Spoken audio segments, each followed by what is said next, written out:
الرجیم بسم اللہ الرحمن الرحیم الحمدللہ رب العالمین صلی اللہ علی محمد وآلہ اجمعین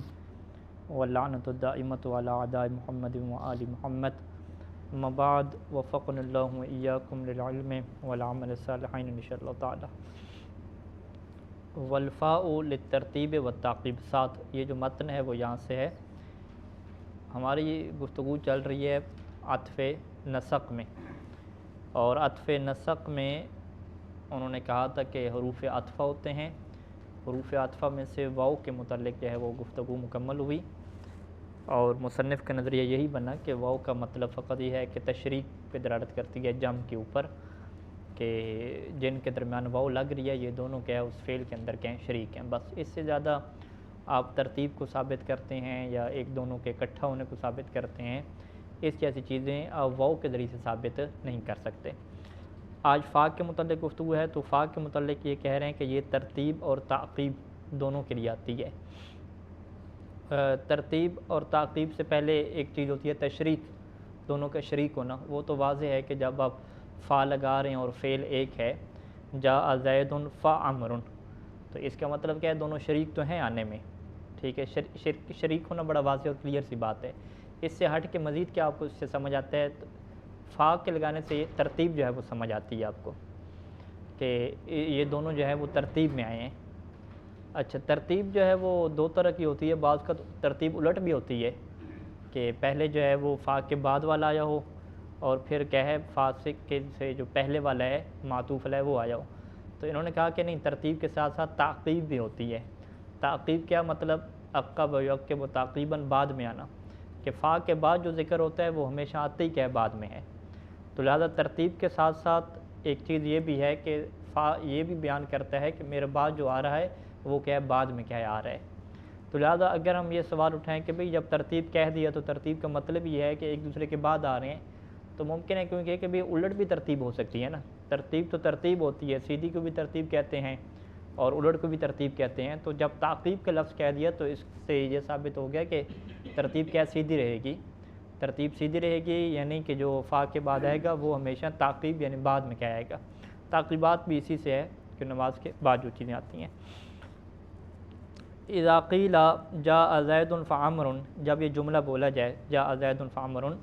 فمعناہ، تو اس کا ہم ترجمہ کیا کریں گے، یوں ترجمہ اس کا ہوگا کہ ان مجیء عمر وقع بعد مجیء زید من غیر مہلۃ، کہ عمر کا آنا جو ہے وہ واقع ہوا ہے زید کے آنے کے بعد، اور من غیر مہلۃ، بغیر کسی مہلت کے. یعنی من غیر مہلۃ والی جو بات ہے نا، یہ بیان کرتی ہے تعقیب کو. یعنی تعقیب اسے کہتے ہیں کہ جو بغیر فاصلے کے اور بغیر مہلت کے کیا ہے چیز واقع ہو. فَهِيَ مُفِيدَةٌ لِثَلَاثَةِ أُمُورٍ، پس جو فا ہے اس سے یہ جو ہے وہ ہمیں تین معنی کے کیا دے گی، فائدہ دے گی، تین چیزوں کا. ایک ہی ٹائم پہ تین چیزوں کا فائدہ دے گی. پہلی چیز تو کیا ہے کہ التشریک فی الحکم، دو اسموں کے درمیان میں واو لگا رہے ہیں تو یہ جو آپ حکم لگا رہے ہیں اس کے اوپر، اس حکم میں کیا ہوں گے، یہ دونوں شریک ہوں گے. اور حکم سے مراد واضح ہے کہ نحو میں یا منطق میں جب حکم کی بات ہوتی ہے تو اس حکم سے کیا مراد ہوتا ہے، ضرور فعل امر مراد نہیں ہوتا. حکم کیا ہے کہ کسی بھی چیز کے بارے میں خبر دینا، ٹھیک ہے، جس کو ہم منطق میں محمول بھی کہتے ہیں. ٹھیک ہے، جو جاء ہے، جاء کو یہاں پہ آپ کیا کہیں گے، حکم دیں گے، حکم کہیں گے یہاں پہ. یعنی مجیء کا جو آپ نے حکم لگایا ہے زید کے اوپر، یعنی مجیء کو آپ نے حمل کیا ہے کس کے اوپر، زید کے اوپر. تو تشریک فی الحکم کیا مطلب، کہ جو آپ خبر دے رہے ہیں، جو آپ بات کر رہے ہیں، جو آپ حکم دے رہے ہیں، مختلف کیا چیزیں ہو سکتی ہیں. یعنی جو بھی آپ ایک کسی چیز کے اوپر کچھ حکم لگانا چاہ رہے ہیں، خبر کا حکم لگانا چاہ رہے ہیں، امر کا حکم لگانا چاہ رہے ہیں، نہیں کا حکم لگانا چاہ رہے ہیں، جو بھی حکم ہوگا یہ فا بیان کرے گی کہ یہ جو دو چیزیں آ گئی ہیں جن کے درمیان فا ہے، یہ دونوں کے دونوں کیا اس حکم میں کیا ہیں، شریک ہیں. تو اب مصنف اس سوال کا جواب دے رہے ہیں کہ متن میں تو میں نے اس تشریک کی بات نہیں کی، تو اس کی وجہ کیا ہے کہ ولم انبہ علیہ لوضوحہ، کہ میں نے اس کے اوپر متوجہ نہیں کیا، تنبیہ نہیں کی، کیونکہ لوضوحہ یہ تشریک کیا تھی، واضح تھی.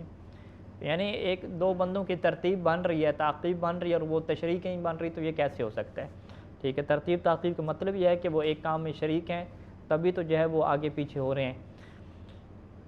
ترتیب، اچھا دوسرا حکم کیا ہے، دوسری چیز کا جو فائدہ دیتی ہے ترتیب کیا ہے، اور تیسری چیز کیا ہے، تعقیب ہے۔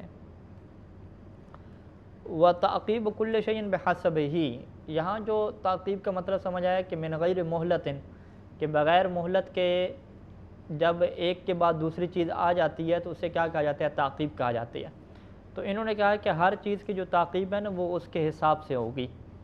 ممکن ہے کہ اس میں 2-3 دن کا فاصلہ بھی آ جائے، لیکن ہم کہتے ہیں کہ اس چیز کی جو تعقیب ہوتی ہے وہ اتنی ہوتی ہے عام طور پہ، ٹھیک ہے جی۔ جیسے آج کل کے دور میں ہم یہ کہیں کہ سب سے پہلے جو ہے وہ ہم نجف کہے، پھر نجف کے بعد کیا ہے، کربلا، ٹھیک ہے۔ تو آپ کہیں گے نجف کے بعد فوراً کربلا تھوڑی آپ چلے گئے، جب آپ نجف کے سب سے پہلے وہاں پہ ظاہری بات ہے زیارت وغیرہ کی، یا زیارت نہ بھی کی ہو تو گاڑی کے اوپر بیٹھیں گے تو گھنٹہ ڈیڑھ تو لگے ہی ہوگا بالآخر۔ تو آپ کہہ رہے ہیں کہ پہلے نجف گئے اور ثم نہیں بلکہ فا یہاں پہ استعمال کیا آپ نے، ٹھیک ہے، کہ ذہبت الی النجف فکربلا، ٹھیک ہے، یا زرت النجف فکربلا، ٹھیک ہے، زرت النجف فکربلا۔ تو یہ جو فا ہے نا یہ اب بغیر مہلت کوئی بیان کر رہی ہے، حالانکہ درمیان میں 1.5-2 گھنٹے کا کیا گیپ ہے یا زیادہ بھی گیپ ہو، تو آپ کے بھی عام طور پہ ایسے ہی ہوتا ہے، ٹھیک ہے، عام طور پہ اس کی جو تعقیب ہے پے در پے آنا ہے وہ ایسے ہی ہوگا، اتنا گیپ درمیان میں کیا رہے گا۔ لیکن اگر آپ نے گیپ رکھا ہوا ہو مہینے کا تو وہاں پہ پھر آپ یہ جملہ کیا نہیں بول سکتے کہ میں جو ہے وہ نجف گیا پھر جو ہے وہ پھر آپ ثم لگائیں، ثم کی بجائے پھر آپ اگر فا لگا رہے ہیں کہ پس، یعنی فا کا اردو میں ترجمہ جو ہے پس سے کرتے ہیں نا، کہ میں جو ہے وہ نجف گیا پس جو ہے وہ پس پھر بھی نہیں کہیں گے، نجف گیا پس کربلا، ٹھیک ہے، میں نجف گیا اس کے بعد پس کربلا چلا گیا، ٹھیک ہے۔ تو یوں کر کے پھر وہ والا جو عربی زبان میں فا اور اردو میں جو پس والا لفظ ہے نا وہ آپ استعمال نہیں کریں گے اگر بہت زیادہ کیا گیپ آ چکا ہے درمیان میں، تو وہاں پہ آپ ثم کا لفظ کیا استعمال کریں گے یا واو کا لفظ استعمال کریں گے اس طریقے سے۔ تو لہٰذا جو ہے وہ مصنف کہہ رہے ہیں کہ یہ جو ہماری مثال ہے دخلت البصرۃ فبغداد، کہ میں بصرہ میں داخل ہوا پس پھر بغداد میں، ٹھیک ہے، پس پھر تو ہم اپنی زبان میں کہہ رہے ہیں، یعنی میں بغداد میں داخل ہوا پس نہیں، میں بصرہ میں داخل ہوا دخلت البصرۃ، بصرہ میں داخل ہوا پس بغداد میں داخل ہو گیا، ٹھیک ہے جی۔ تو یہ جو پس بغداد میں داخل ہو گیا اس کا کیا مطلب ہے، یعنی فوراً داخل ہوا، حالانکہ اس زمانے میں مصنف کے زمانے میں وکان بینہما ثلاثۃ ایام، بصرہ اور بغداد کے درمیان کتنے دن کا 3 دن کا کیا فاصلہ بنتا تھا، سفر بنتا تھا۔ تو اس کا کہنے کے کیا مطلب ہے کہ دخلت بعد الثالث، کہ وہ یہ کہنا چاہ رہا ہے کہ تیسرے دن کے بعد میں کیا ہے داخل ہوا، فلذلک تعقیب فی مثل ھذا عادۃ، تو اسی وجہ سے کیا ہے ان جیسی مثالوں میں یہ کیا بنتی ہے عام طور پہ تعقیب ہی کہلائے گی۔ فاذا دخلت بعد الرابع والخامس، اور اگر آپ چوتھے یا 5ویں دن کے بعد داخل ہوں تو فلیس بتعقیب، تو اس سے پھر آپ تعقیب نہیں کہیں گے۔ ولم یوجد الکلام، تو یہاں پہ پھر کلام کیا جائز نہیں ہوگی، یعنی کہ کلام جو ہے وہ فا کے ساتھ آپ کر رہے ہیں تو یہ فا کے ساتھ کلام کرنا جائز نہیں ہوگا۔ اردو زبان میں ہم کیا کہیں گے کہ یہاں پہ پھر لفظ پس کو آپ کیا استعمال نہ کریں، لفظ پس کو چھوڑیں اور پھر کے لفظ کو استعمال کریں یا او کے لفظ کو استعمال کریں، یعنی عربی زبان کے اعتبار سے ثم کو استعمال کریں یا واو کو کیا استعمال کریں۔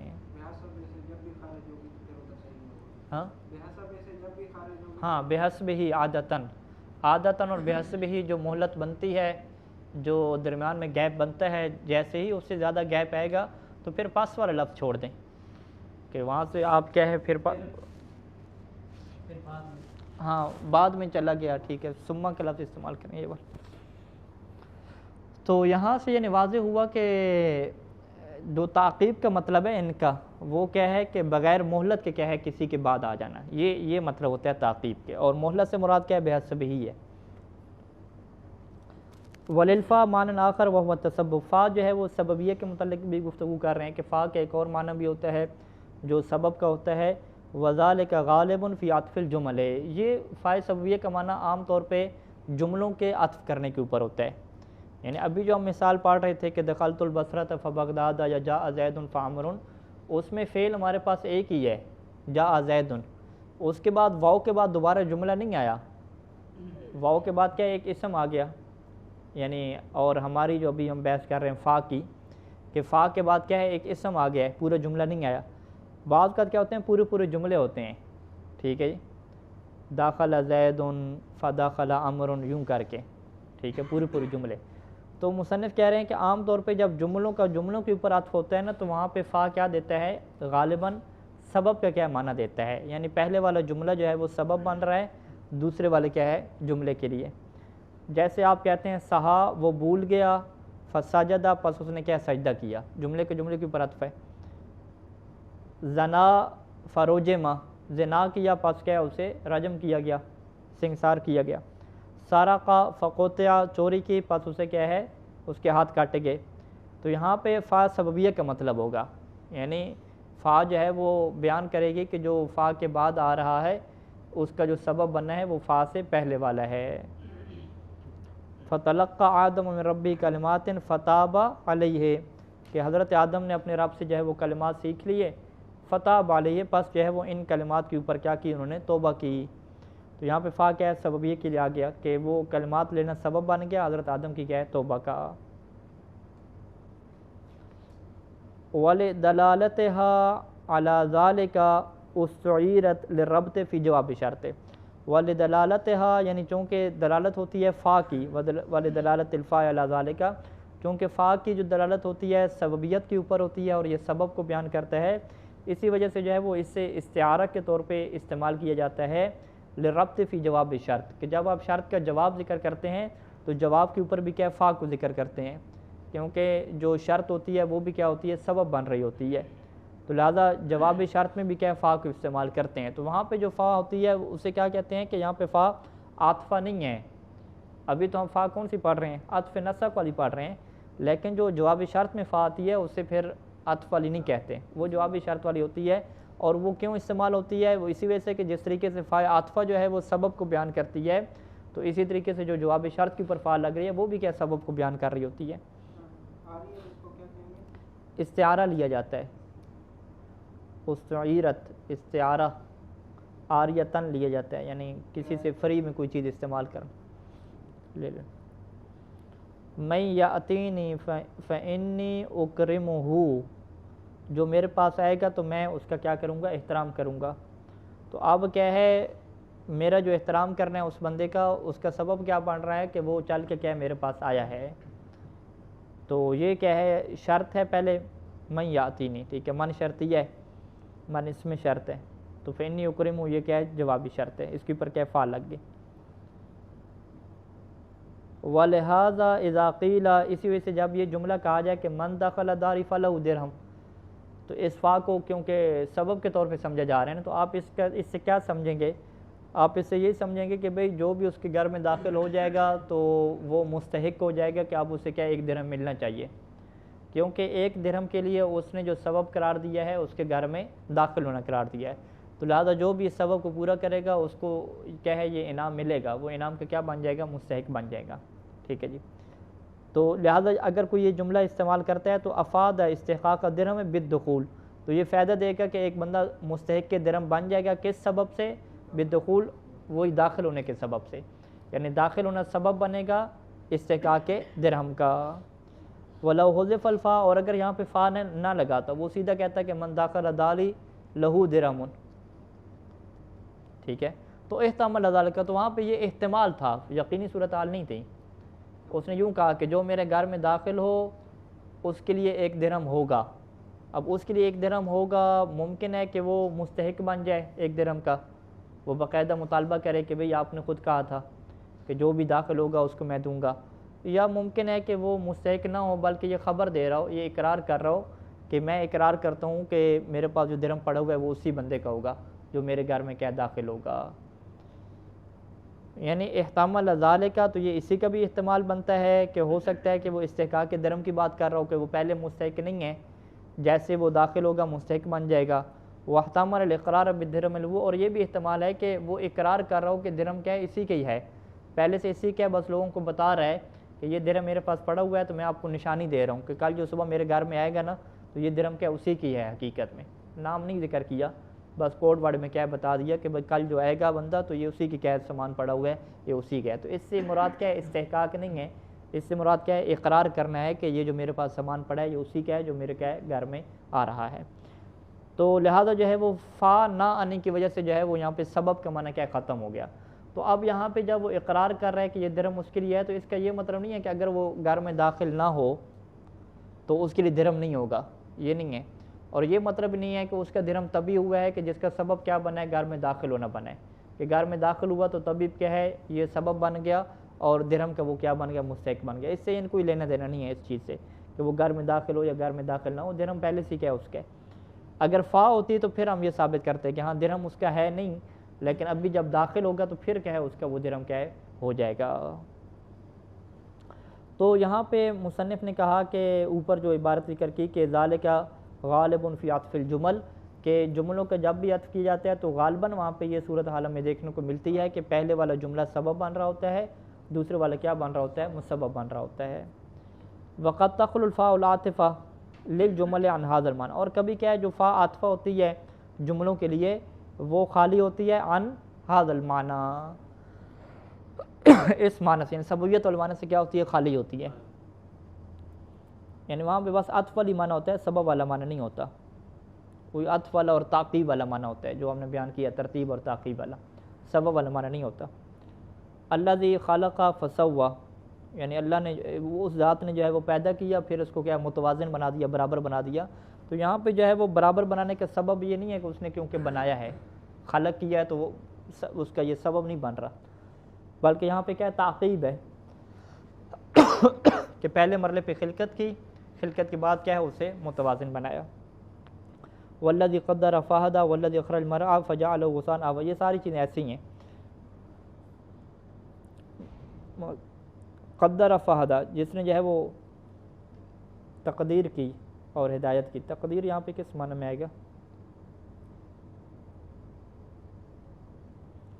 بہرحال یہ دیکھ لیجئے گا تفسیر میں کہ یہاں پہ تقدیر کس معنی میں۔ تو لہٰذا جو ہے وہ یہاں پہ دو جو جملے ہیں، فا سے پہلے والا و بعد والے کے لیے کیا ہے سبب کا کردار ادا نہیں کر رہا۔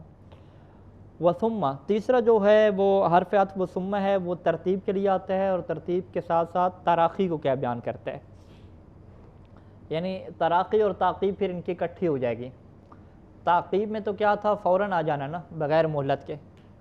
اور تراخی کا کیا مطلب ہوگا، فوراً نہ آنا بلکہ سستی کے ساتھ کیا آنا، جس میں کیا ہوتا ہے ٹھیک ٹھاک گیپ ہوتا ہے، سستی ہوتی ہے۔ ہاں تاخیر کہہ سکتے ہیں اس کو، تراخی بمعنی تاخیر کے۔ التعقیب اور التراخی یہ دونوں آپس میں کیا مقابلے میں رکھے ابن ہشام نے۔ تعقیب کیا مطلب کہ من غیر مہلت کسی چیز کا آنا، اور تراخی کیا ہے کہ مہلت کے ساتھ آنا، تاخیر کے ساتھ آنا، یہ کیا تراخی بن جائے گا۔ اب بھی شرح میں یہی کہتے ہیں کہ جب یہ جملہ کوئی بولتا ہے جاء زید ثم عمر بولا، اس نے جاء زید فعمر نہیں بولا، ثم عمر بولا، تو اس کا معنی کیا بنے گا کہ ان مجیء عمر واقع بعد مجیء زید بے مہلت، کہ اس کا معنی یہ بنے گا کہ عمر کا آنا زید کے آنے کے بعد واقع ہوا ہے، لیکن درمیان میں کیا ہے مہلت بھی ہے، درمیان میں تاخیر ہے، بغیر تاخیر کے واقعہ نہیں ہوا۔ فہی مفیدۃ ایضا لثلاثۃ امور، پس یہ بھی کیا ہے تین امور کا ہمیں فائدہ دیتا ہے۔ سب سے پہلا امر کیا ہے، وہی تشریک فی الحکم ہے، ولم انبہ علیہ لوضوح، تشریک کا میں نے بیان نہیں کیا کیونکہ یہ بڑی واضح سی بات تھی، اور دوسری اور تیسری چیز کیا ہے ترتیب و تراخی ہے۔ وَأَمَّا قَوْلُهُ تَعَالَى وَلَقَدْ خَلَقْنَاكُمْ ثُمَّ صَوَّرْنَاكُمْ ثُمَّ قُلْنَا لِلْمَلَائِكَةِ،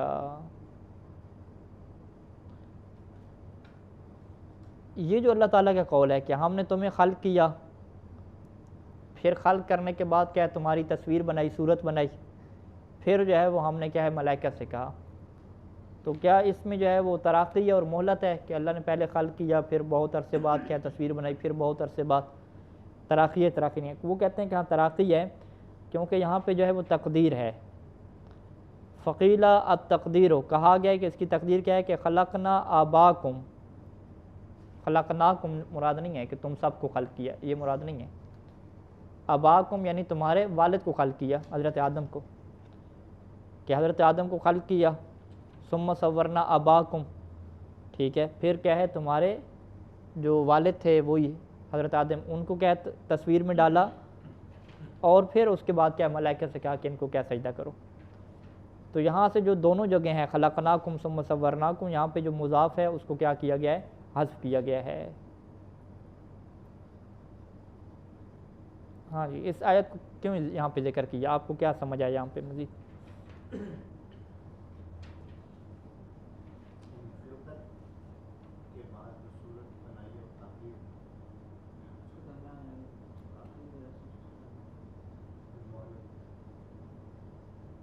یعنی اس آیت کے بارے میں لوگ کہتے ہیں کہ یہاں پہ جو سمہ ہے نا وہ واو کے معنی میں، سمہ کہتے ہیں واو کے معنی میں ہے، اور یہاں پہ وہ تراخی والی بات نہیں ہے۔